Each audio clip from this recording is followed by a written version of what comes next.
It's all for you. Yeah, yo. There whenever it matters, and even more when you feel like it doesn't. Protect you so you never feel like you wasn't. Know I'm right alongside you. Either that or I'm behind you, but always got you. End the discussion, nothing means more. First one to offer is shoulders for what you reach for. Thought I saw the eyes of the world until I seen yours. And know that I ain't see a better view yet. I'm with whatever, so don't ever you fret. Know that you covered, not a hurdle or a heartbreak. A change what a partake, cause none of them won't ever get comfortable in your walkway. My job is to aware you, fully loaded, prepare you for all of the above that I'm never letting get near you. But still in all, give you every advantage I found. Couldn't find a better fit for them, along with my crown. And since the baton was passed, I've been down. Cause failing's not an option, and dad is not a noun, not at all.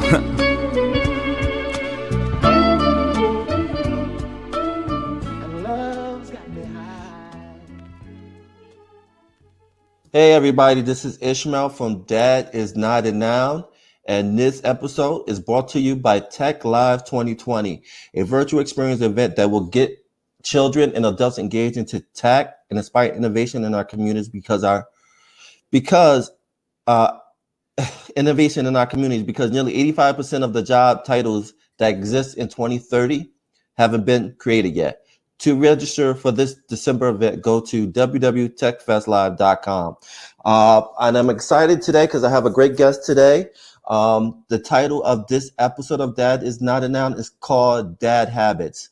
I think habits is all about repetition. The more you do it, it becomes a habit, whether it's bad or good. So I'm truly excited to have the brother on. I have Conley Primus on. What's going on, brother? What's going on? What's going on? Thanks for having me, Ishmael. I appreciate being here. No, my pleasure, man. Thank you for having on. I had to get through that. I messed up a little bit, but it is what it is. But I got the message out. We human. Yeah, that's Get used right. to it. Get used to messing up. Oh yeah, man. Oh, definitely. That's a part of the just life in general. And again, it goes back to your book about habits. The more you do it, it becomes a habit, and it's like it becomes natural. But man, I love the book. I like the cover of the book. I love how it represents tranquility.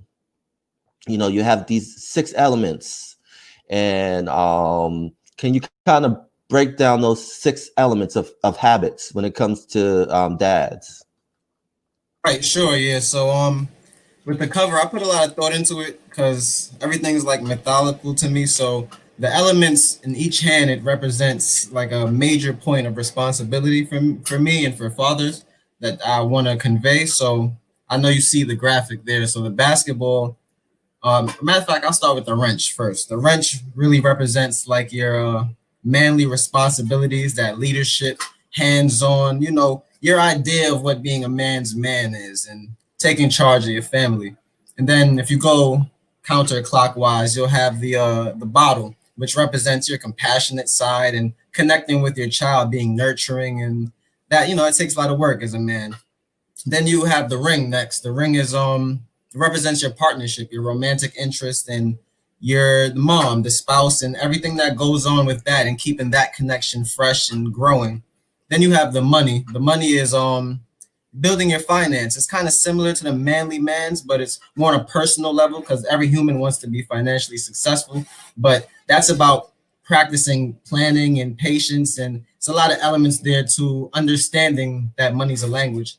And then you have the basketball. That's personal interest. That's making sure you're keeping up with things you like, kind of holding on a little bit to your individuality and getting your spirits out and your dopamine up. And then lastly, you have the phone, which is kind of similar to the ball, but it's about reaching out and staying connected with your friends, the life you had before fatherhood and things like that, and just connecting with other humans. And that's kind of like the cycle of the 6 important steps to embracing dad habits. And what I love about the book is that it's broken down to 6 elements, but from beginning to end of fatherhood. You have the preparation of fatherhood, then the birth of the child. So I like how you kind of have it in chronicle order, which is pretty dope. Because sometimes when people write books, they don't have it everywhere, and you try to try to figure it out. Like, all right, this is chapter 2, but chapter 5 is all the way here. But they having the child in chapter 5, but they're already talking about raising a child in chapter 2. So why was that important to keep that chronicle order when it came to writing this book?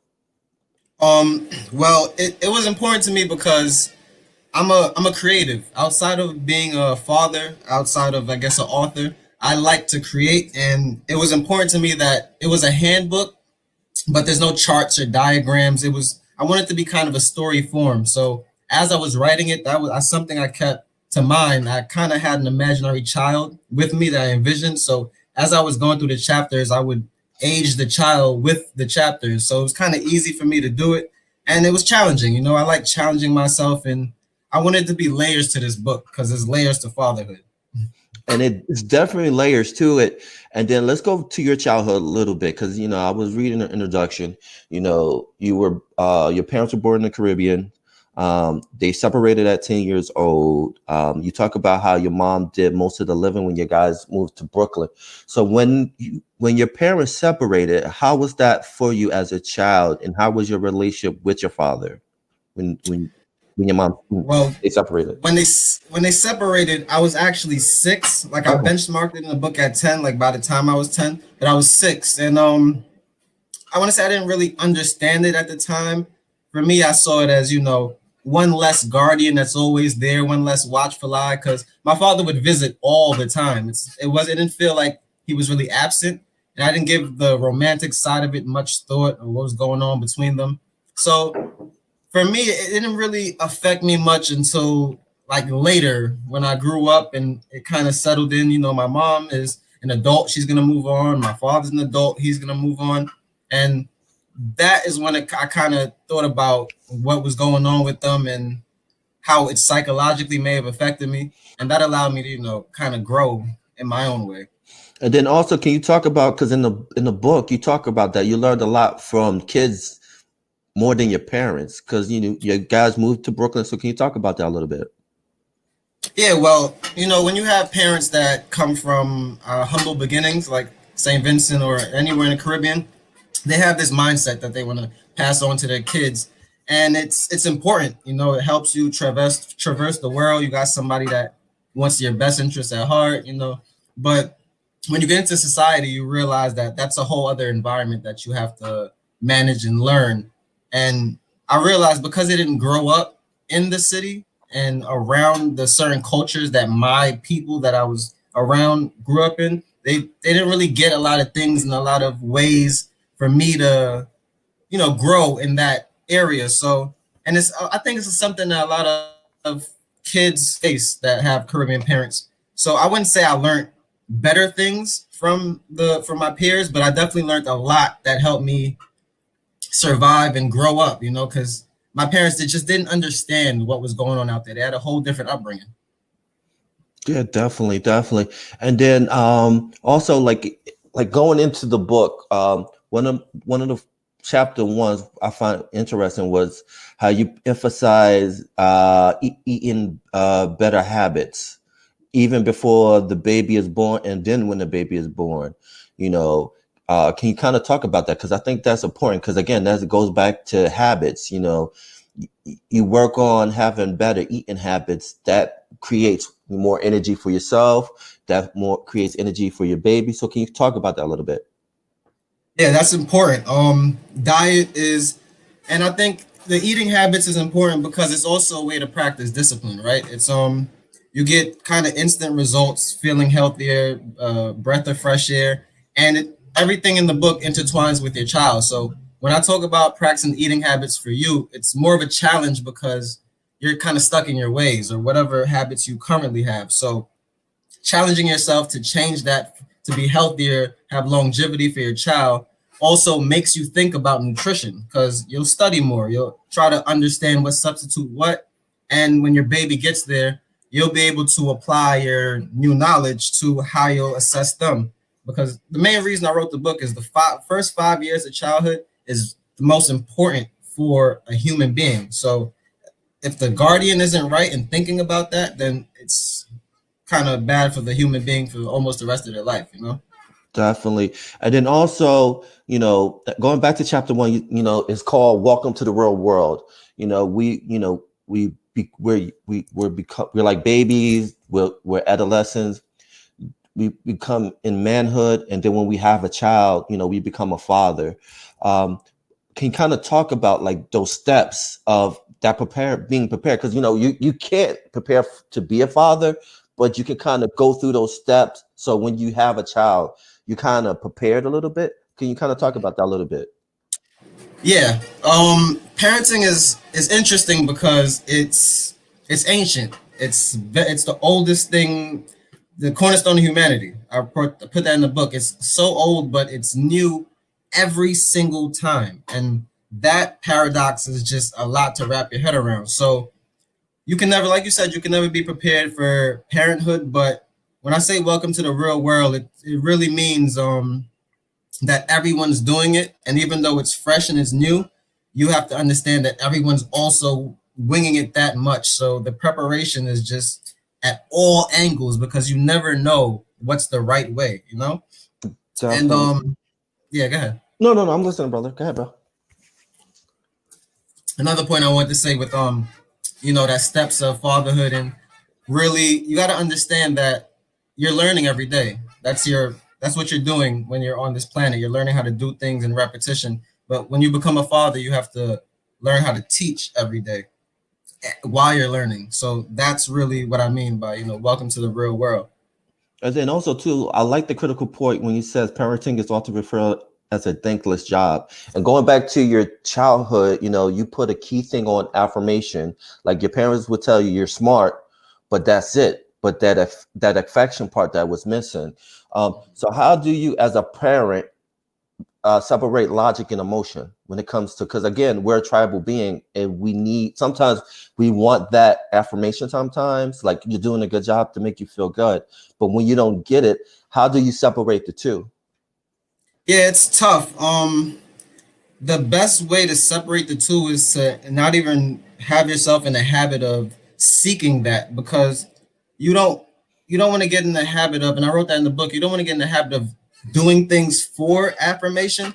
And a lot of times people do that and they end up feeling empty, because whether or not you get the affirmation or not, it's still a long, short-lived feeling. So I also write in the book, you probably haven't got to that part yet, but it's more so about challenging yourself to do things and work harder. Like you want to have the goal is you achieved it because you worked hard, right? Not because you want to hear you're smart or you want to impress or prove anything. You genuinely want to get in the habit of challenging yourself every day. Definitely. And then another key point was in your chapter 2, the chemical head start.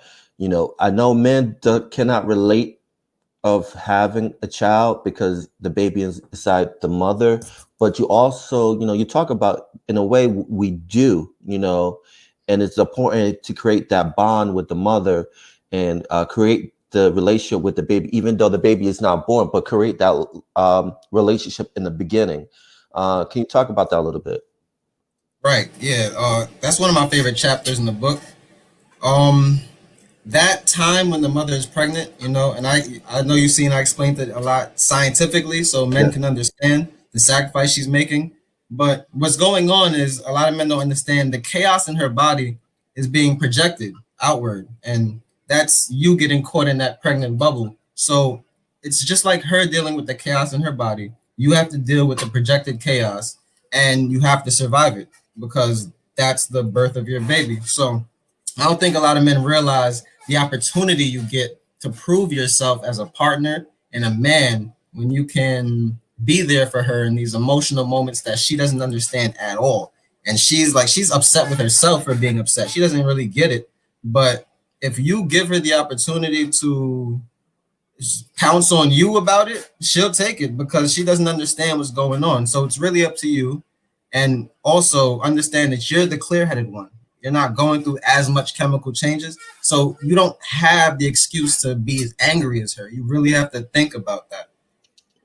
Right. And it goes back to that patience. How do you learn to be patient? Because, men, we have a habit of not being patient. It's like if we get frustrated, when it comes to sports. When we're watching a game and we see like our team not doing well, we get frustrated. You're like, you know what? I'm turning this off. You suck. You need to trade him. He's not good. Trade him. So how do you learn that patience? Because I think that's important. Yeah, patience is it's key. And for me, I think my only advice I can really give is it's your viewpoint of parenting and what it means to have an offspring. If you can truly understand what it means to have, pass on your lineage, your genetics, your DNA, and your essence to another being and continue that on, if you can really take that seriously, I think patience is just something that over time it'll start to build and grow in you because you know it's at stake. Definitely. And then also I love this quote that your father told you, once a man, twice a child. And that resonates with me because I'm still a grown child. I'm not going to lie. But I think it's important because in my perspective, I think when you have a child, it kind of brings that childlike out of you again when it comes to finance, creating like a little mini you when it comes to things like you said, like sports, whether it's technology. So can you kind of dissect that quote that that your father told you?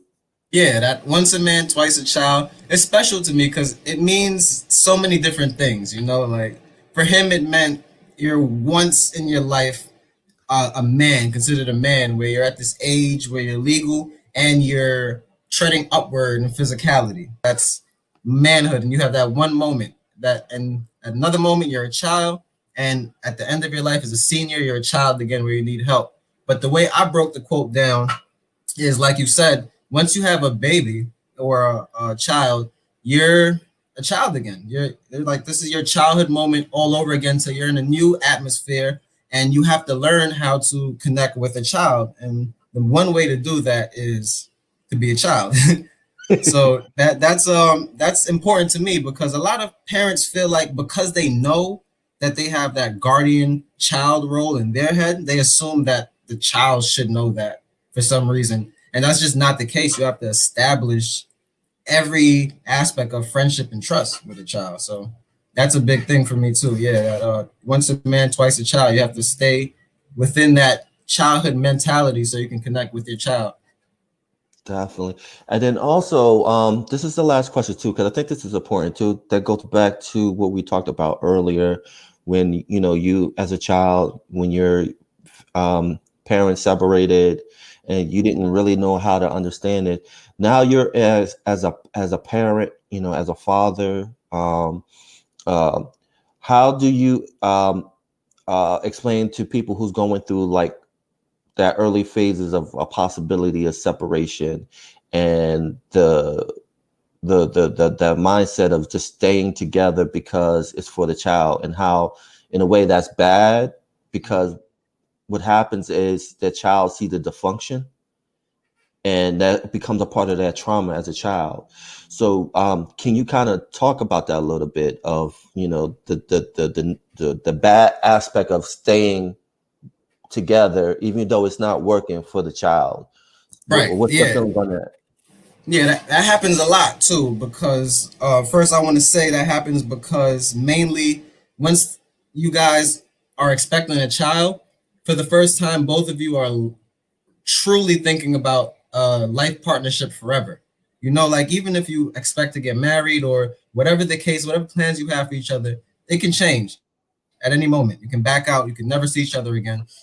But now that this child is here, it truly means that you have to know each other forever, And that, I think that shakes a lot of relationships because then you start to hyperanalyze job aspects, finance, things like that. But you're absolutely right. You definitely cannot stay in a situation that's bad for you or draining for the child. And it's a tricky subject, mainly because it's important that a kid has both parents, It's 50-50, and you want the child to optimize 100 and get 100% of love. But at the same time, you won't be able to give the child your 50 if you're being siphoned off from the other side and it's draining. So you really have to consider how important it is and how, not really how important it is, but how much is it hurting you on the inside? Is it truly something that you can't communicate with your spouse? because every hurdle that you get over with your spouse is just proof that you two can do something for your child, because there'll be many, many hurdles wrapped within your child, and that's just the first of many. So you just truly have to consider if it's something that is really harboring your soul of moving forward, or if it's really just a romantic thing that you can't get over because it's, this is your girl. And that's what's really the weight of it. And from there, you save yourself or you save your child, but you always stay engaged as a father. You never do anything out of spite and say, oh, if I can't have you, I'm not talking to the kid, or, you move away. You always stay engaged and make sure that child knows you. Definitely, man. And then you definitely gave 100% love to this book, man. Even though I'm still I'm on chapter 2, towards the end of chapter 2, chapter 3 now. I enjoyed this book, man. I think the most important thing is that connection. And I think, I was skimming through the book, build a relationship with other dads, because sometimes what happens is other dads, they feel like they're lonely and they're on an island on their own. And I think this book kind of brings that sense of fraternity, because I think fatherhood is a fraternity. And so this is like a pamphlet to let dads know that they're not alone.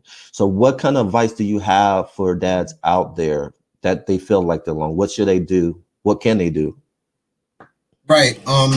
Togetherness to me is important all around. So my advice for any dad out there that feels like he's alone, there's no one to speak to, you don't have anybody on a basic level, you want to just reach out through all the plethora of social platforms that we have available. They have a bunch of Facebook dad groups, Facebook, Twitter, Instagram, then this new Clubhouse thing that's out now. It's just so many things where you can engage. You don't have to show your face if you're shy or bashful, whatever. You can just engage and get new tips, new ideas, and also just get used to learning. When you're on the way home from work or bored home, turn on a podcast, YouTube something. Just get used to learning new things and engaging yourself and getting ready to have conversations with other people, because it won't always be about fatherhood, but you want to know other fathers and get new ideas and just pin things, be around people that take fatherhood serious. But it's hard, just take advantage of the social era we're in and use your digital platform to try to reach out to other people and just show that you're an engaged father, and it'll gravitate towards you. Definitely, man. And I definitely felt this was an engaging conversation. I appreciate your time for coming on. Where can people find you? So you can find me on Instagram. The book's Instagram is at Embracing Dad Habits. My Instagram is at dadhabits_Bondley. I'm also on Facebook. You can check the Facebook page, Dad Habits, and on Twitter, at dadhabits_book. So, it's all over the place. And you can find the book online on Amazon, Google, Kindle, Barnes and Nobles, Writers Republic. So, yeah. Definitely. Thank you again. And people out there, definitely get this book. The ticker has the link below. Definitely cop that book. I'm not a dad, but so far by reading this book, I can kind of utilize those habits in my life, because it's about repetition, practice, daily regimen of self-care, and that's important. So definitely check that book out. Thank you, brother. I appreciate it, man. And we definitely got to do this again. I appreciate you. Thank you for your kind words. I'm glad you like to read. It means a lot to me. I really wanted it to be something that, an easy, short read that people could engage with and, not feel like they get instructions. So thank you. It means a lot that you enjoy it. And I'm looking forward to another conversation. This is great what you're doing, as not being a dad yourself. Like I can't even get over that yet. That's amazing. Thanks so much, man, for this opportunity. No problem, man. We're trying to make book sexy again. Short and sweet. That's right. All right, brother. Enjoy, man. Enjoy